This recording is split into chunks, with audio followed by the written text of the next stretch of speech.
नमस्कार दोस्तों, विक्की की पाठशाला में आप सभी का तहे दिल से स्वागत। दोस्तों, पहली बार मैं अपने चैनल पर हिंदी कम इंग्लिश में एक नई सीरीज स्टार्ट कर रहा हूं, जिसमें मैं आपको सभी चैप्टर के 50 एमसीक्यू क्वेश्चन कराऊंगा, जिसके थ्रू मैं आपको पूरे चैप्टर की डेप्थ को यानी उसकी पूरी समझ को देने की कोशिश करूंगा। तो चलिए वीडियो को स्टार्ट करते हैं। आज मैं आपके साथ पहले 10 एमसीक्यू डिस्कस करूंगा। तो पहला क्वेश्चन है हमारा कि व्हाट इज मैक्रो इकोनॉमिक्स, यानी समष्टि अर्थशास्त्र किसे कहते हैं। मैक्रो इकोनॉमिक्स को हिंदी में समष्टि अर्थशास्त्र कहा जाता है। तो हमें यहाँ पे 4 ऑप्शन दे रखे हैं। पहला दे रखा है व्यक्तिगत बाजारों का अध्ययन, दूसरा ऑप्शन है समग्र अर्थव्यवस्था का अध्ययन, तीसरा ऑप्शन है उपभोक्ता व्यवहार का अध्ययन और चौथा ऑप्शन है फर्म के व्यवहार का अध्ययन। तो आप मुझे कमेंट में जरूर आंसर दें अगर आपको पता है, और आप देखें कि 10 में से आपको कितने नंबर मिले हैं, मुझे कमेंट में जरूर बताएं। तो इसका जो सही आंसर है वो है हमारा study of the economic as a whole, क्योंकि आप अच्छे से जानते हैं कि जो अर्थशास्त्र है उसमें आर्थिक समस्याओं का अध्ययन किया जाता है, और आर्थिक समस्याओं का अध्ययन जब हम व्यक्तिगत स्तर पर करते हैं, यानी एक उपभोक्ता या एक उत्पादक या एक समाज, तो ऐसे अर्थशास्त्र को हम कहते हैं व्यष्टि अर्थशास्त्र। जबकि समष्टि अर्थशास्त्र में हम उपभोक्ता, उत्पादक और समाज, इन तीनों से संबंधित जो आर्थिक समस्याएं होती हैं उसे समग्र अर्थव्यवस्था के स्तर पे करते हैं। यानी उदाहरण अगर आप मैं दूं तो राष्ट्रीय आय, जब हम राष्ट्रीय आय की गणना करते हैं तो उसमें उपभोक्ता हो, उत्पादक हो या समाज हो, यानी कोई भी इंस्टीट्यूशन हो, उन तीनों की आय को निकाला जाता है। जैसे बैंकिंग प्रणाली जो तीनों को इफेक्ट करती है, विदेशी विनिमय आप देख सकते हैं, समग्र मांग, समग्र पूर्ति देख सकते हैं। समष्टि अर्थशास्त्र के जो भी चैप्टर्स हैं आप उनको देखिए, वो ऐसे चैप्टर है जो कि उपभोक्ता, उत्पादक और समाज तीनों से संबंधित होते हैं। तो आई होप आपको पहला क्वेश्चन समझ में आया होगा। अगर अभी भी आपको कोई दिक्कत है तो आप मेरी डिस्क्रिप्शन चेक कीजिए, आपको समष्टि और व्यष्टि और बहुत सारे आपको वीडियो मिलेंगे, उनको आप देखें सीक्वेंस में, आपको ये और अच्छे से समझ में आ जाएगा। तो अब मूव करते हैं हम सेकंड क्वेश्चन की तरफ। बहुत ही इंपॉर्टेंट क्वेश्चन दोस्तों, आप जरा ध्यान से देखना। Which of the following is a consumption good, यानी यहाँ पे आपसे पूछा गया है कि उपभोग वस्तु किसे कहते हैं। उपभोग वस्तु क्या है, यहाँ पे आपको ऑप्शन दे रखे हैं दोस्तों। पहला ऑप्शन है मशीनरी, दूसरा है कच्चा माल, तीसरा है भोजन और चौथा है औजार। आप मुझे बताइए इसका सही आंसर। देखिए, इसका जो सही आंसर है वो है मेरे दोस्तों भोजन, यानी फूड। क्यों? क्योंकि देखिए, उपभोग वस्तुएं ऐसी वस्तुएं होती हैं जो एक उपभोक्ता या फिर एक उत्पादक के द्वारा अपनी व्यक्तिगत आवश्यकता की संतुष्टि के लिए की जाती है। व्यक्तिगत आवश्यकता यानी पर्सनल सेटिस्फेक्शन के लिए। दोस्तों, आप मुझे बताइए, पर्सनल सेटिस्फेक्शन क्या मशीनरी पूरा कर रहा है? क्या आप मशीन को खाओगे? नहीं ना, ये अंतिम वस्तु नहीं है, ये एक मध्यवर्ती वस्तु है। एक होती है हमारी उपभोक्ता वस्तु और एक होती है हमारी पूंजीगत वस्तु। तो मशीनरी हमारी क्या है? एक पूंजीगत वस्तु है। औजार भी हमारा एक पूंजीगत वस्तु है, और ये जो कच्चा माल है ये एक मध्यवर्ती वस्तु है। तो इसलिए ये आंसर नहीं है। हमारा सही आंसर क्या है? भोजन। आई होप आपको ये भी समझ में आया है। अगर आप जानना चाहते हैं उपभोग वस्तु क्या होती है, उत्पादक वस्तु क्या होती है, अंतिम वस्तुएं क्या होती हैं, मध्यवर्ती वस्तुएं क्या होती हैं, ये सभी को मैंने बहुत अच्छे से समझा रखा है। आप डिस्क्रिप्शन जरूर चेक करें। तीसरा क्वेश्चन जो हमसे पूछा गया है वो पूछा गया है कि what are the capital goods, यानी पूंजीगत वस्तुएं किसे कहते हैं। यानी पूंजीगत वस्तुएं किसे कहते हैं? पूंजीगत वस्तुएं, बहुत ही इंपॉर्टेंट क्वेश्चन।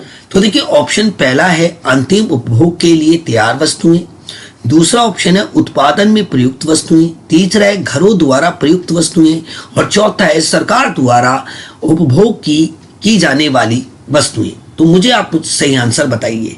तो देखिए, आप अच्छे से जानते हैं कि जो पूंजीगत वस्तुएं होती हैं इनका प्रयोग हम दूसरी वस्तुएं बनाने के लिए करते हैं, यानी उत्पादन में प्रयुक्त वस्तुएं इसका सही आंसर है। क्यों दोस्तों? क्योंकि मैंने जैसे कि मशीनरी होगी, मशीनरी क्या है?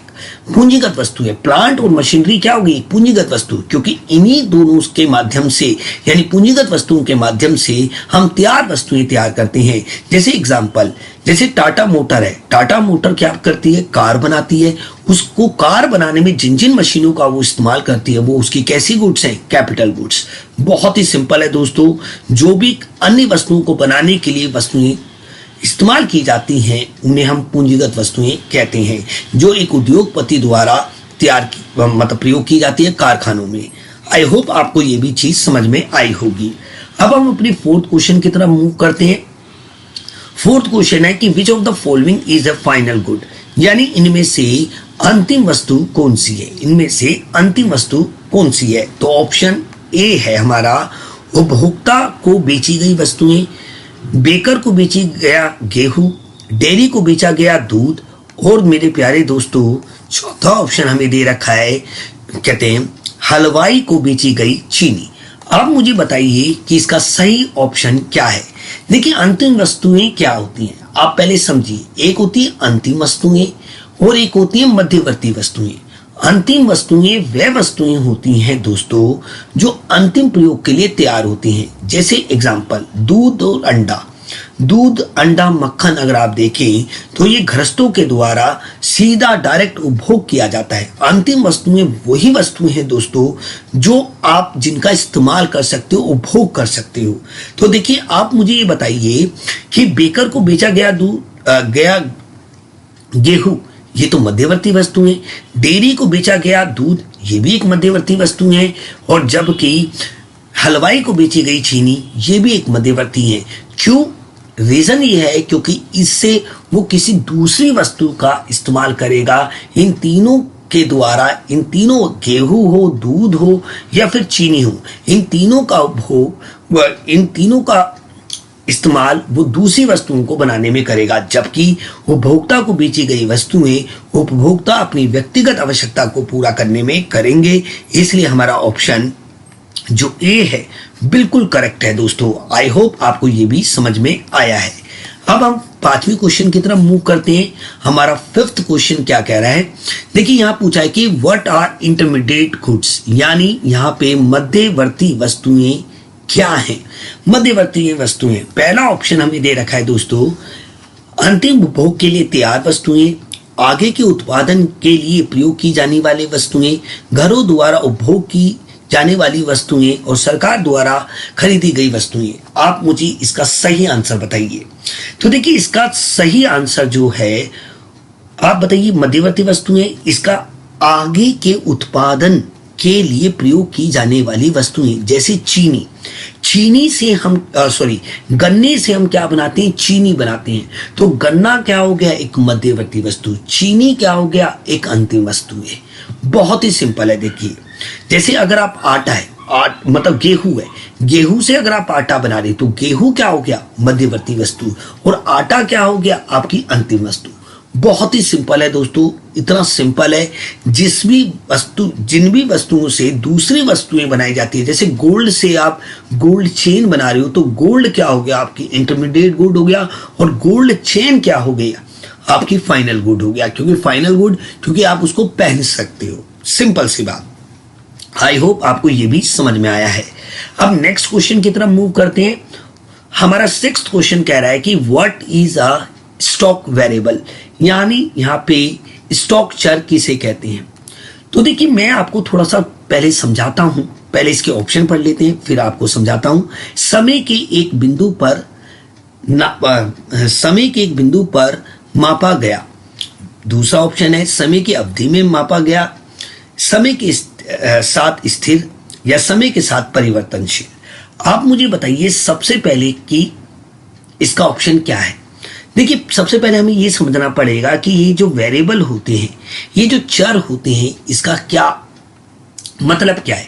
यानी समय के साथ और स्थान के साथ जिन चीजों में परिवर्तन आता रहता है डे टू डे, जैसे पेट्रोल है, पेट्रोल की कीमत में क्या होता रहता है, परिवर्तन आ रहता है। हर एक वस्तु और सेवा में country to country, time to time क्या आता है, चेंज आता है। तो ये क्या एक वेरिएबल हो गया। अब भाई हमने चर तो समझ लिया, अब चर क्या होते हैं, आर्थिक चर होते हैं, कुछ आर्थिक चर होते हैं।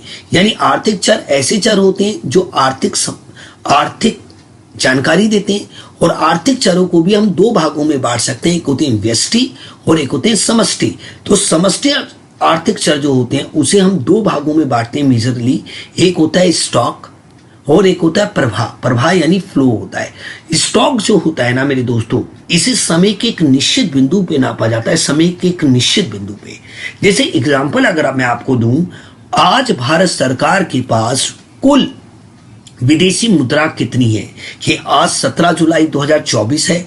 आज भारत के रिजर्व बैंक ऑफ इंडिया के पास विदेशी मुद्रा का कितना भंडार है, अगर ये चीज नापी जाए तो ये स्टॉक है। और इसमें लास्ट ईयर में कितना चेंज आया है, एक दिन में कितना चेंज आया, एक हफ्ते में कितना चेंज आया, आगे जो भी चेंज आएगा वो इसका प्रभाव है। तो भाई स्टॉक जो होता है ना मेरे दोस्तों, आपने याद रखनी है इस बात को कि वो समय के एक बिंदु पर यानी एक पॉइंट ऑफ टाइम पर नापा जाता है, एक पॉइंट ऑफ टाइम पे। इंपॉर्टेंट बात। और इसे आप अगर विस्तार से देखना चाहते हैं तो मेरी प्लेलिस्ट को चेक करें, आप वहां पे सारे वीडियो पाएंगे।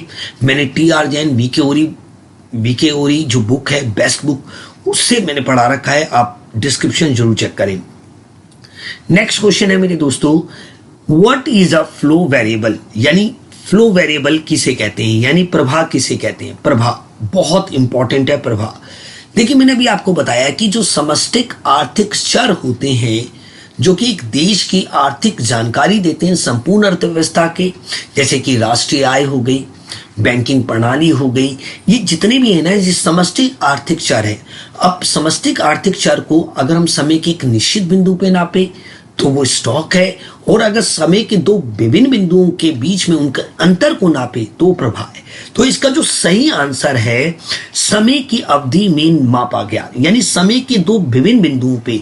यानी अगर आप देखे जाए कि 17 जुलाई 2023 में भारत सरकार के पास विदेशी मुद्रा कितनी थी और 17 जुलाई 2024 में कितनी है, और इन दोनों का जो डिफरेंट है अगर वो काउंट किया जाए तो वही क्या है मेरे दोस्तों, फ्लो। क्या है दोस्तों? फ्लो। स्टॉक और फ्लो के बीच के डिफरेंट को मैंने बहुत अच्छे से समझा रखा है, आप डिस्क्रिप्शन चेक जरूर करें दोस्तों, आपको बहुत ज्यादा बेनिफिट होगा। नेक्स्ट देखिए, नेक्स्ट क्वेश्चन है हमारा कि व्हाट इज ग्रॉस इन्वेस्टमेंट? देखिए, ग्रॉस इन्वेस्टमेंट क्या होता है?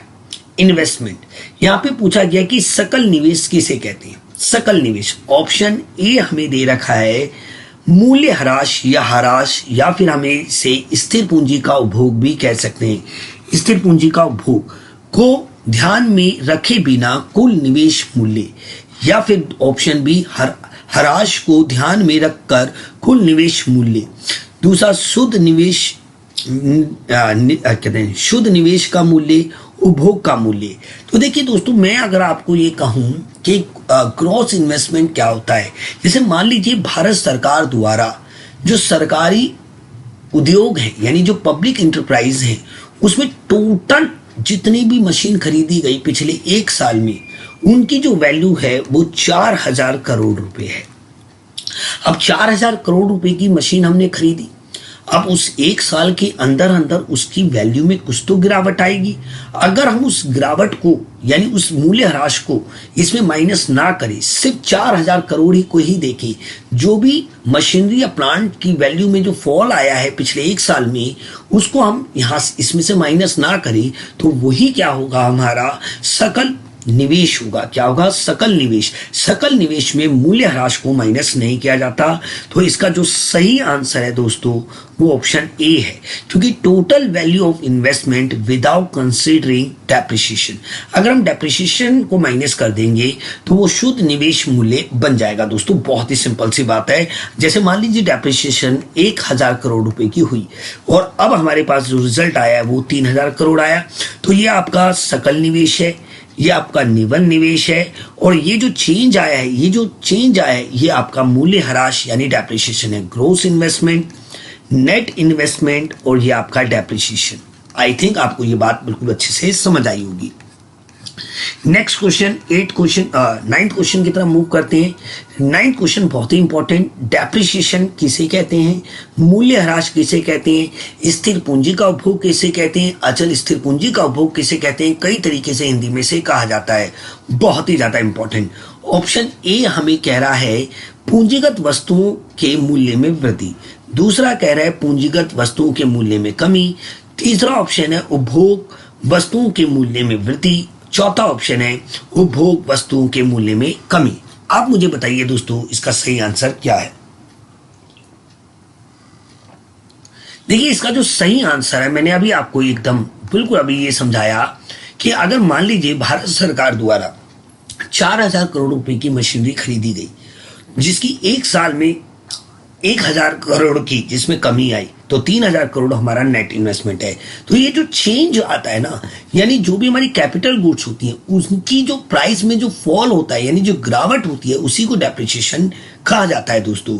देखिए आप अच्छे से जानते हैं कि डेप्रिसिएशन बहुत इंपॉर्टेंट है, क्योंकि देखिए डेप्रिसिएशन को हमें कैलकुलेट करना चाहिए और ये हमेशा डिक्रीज होता है, इंक्रीज की तो कोई बात ही नहीं है।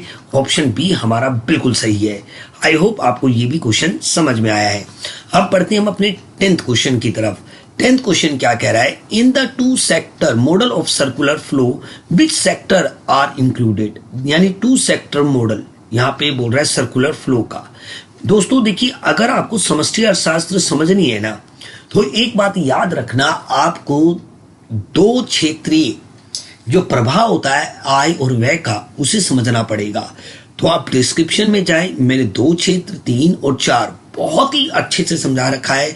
आपको यूट्यूब पे इतने अच्छे से किसी ने नहीं समझाया होगा दोस्तों, दावे से कह सकता हूं। प्लीज एक बार मेरे डिस्क्रिप्शन जरूर चेक करें। वीडियो बड़े पुरानी है पर वो आपके बहुत काम की है।